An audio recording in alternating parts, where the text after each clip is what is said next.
Death Ship. Released March 7th, 1980. Directed by Alvin Rakoff, director of mostly TV movies and shows. Written by John Robbins, writer of a total of 5 things. From a story by Jack Hill, writer-director of the classic Foxy Brown. And David Lewis, who has done nothing of note.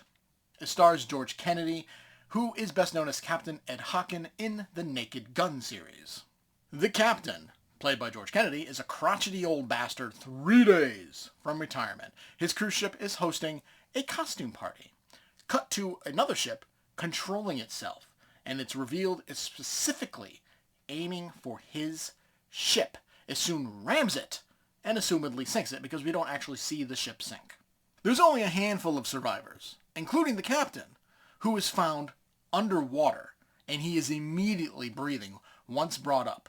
You know, it's very clear he's been underwater for a while, but then the second he gets into the little boat or whatever the hell they're in, because it doesn't really look like a boat, he's just immediately breathing. He's not coughing up water. It's like, that's a detail that's just very easy not to miss. And by the way, speaking of these survivors, all of them were very clearly shown to be in different parts of the ship when the accident happened, when the crash happens. So the odds of them being all together while everyone else dies is literally slim to none. They find this big black ship in the middle of nowhere and decide, you know what? Yeah, let's board it. Nobody is answering our calls for help, but let's get on it anyway.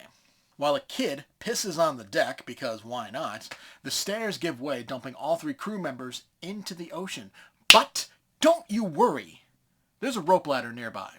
But then oil starts shooting out at them, which leads to absolutely nothing other than being covered in oil. A rope soon hooks one guy before dumping him in the ocean. He drowns. While exploring the ship, a phone rings and there's nobody there. The captain keeps hearing voices in German, and is having what seems like World War II flashbacks. Kind of weird shit keeps happening, including a black and white musical just randomly playing, and one lady becomes just disfigured after watching it. It just makes literally no sense, because there's like 4 people that watch the movie, and only one of them gets all disfigured. Alright, yeah, why not? Why the hell not? So, naturally, the captain chokes her to death and tells everyone it was a seizure. The ship soon releases all of its lifeboat, and somebody says, "It's like it's alive and is trying to kill us!" No shit. The captain is all of a sudden in full uniform and goes, "My ship." Alright. Sure, why not? It turns out his forced retirement is because he's getting fired because he hates people. And honestly, I get it, bro. Out of nowhere, a woman takes a shower and starts getting rained on with blood. "It's blood! It's blood!" She screams, and it apparently kills her, which makes 0 sense. So, in response, the captain picks her up, like deadlift, and just throws her ass into the ocean. In chasing the captain, we find a Nazi room, complete with portraits of old Hitler, and bowls of gold teeth and valuables. There's also a room filled with corpses all chained up and in torture devices, and there's a corpse pit. It's like, well, fucked up. We soon find out that, apparently, the ship needs blood to survive. Why? Never explained. The first mate eventually escapes with his family, while the captain literally shoots the ship. Okay. But he is crushed by the gears. Boring.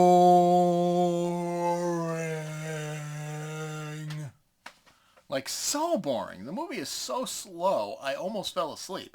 Barely anything happens, and when something does go down, it's just lame. The Nazi angle is out of nowhere, and it's never explained as to why the captain is possessed by the ship. You can maybe be like, oh, it was the oil, but 2 others got covered in it too.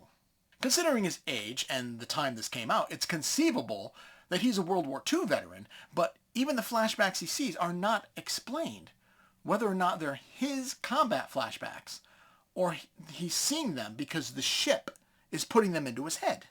George Kennedy does his absolute best, with the crap material he's given, but he is completely overshadowed by the others' bad acting as well as the sloppy-ass story.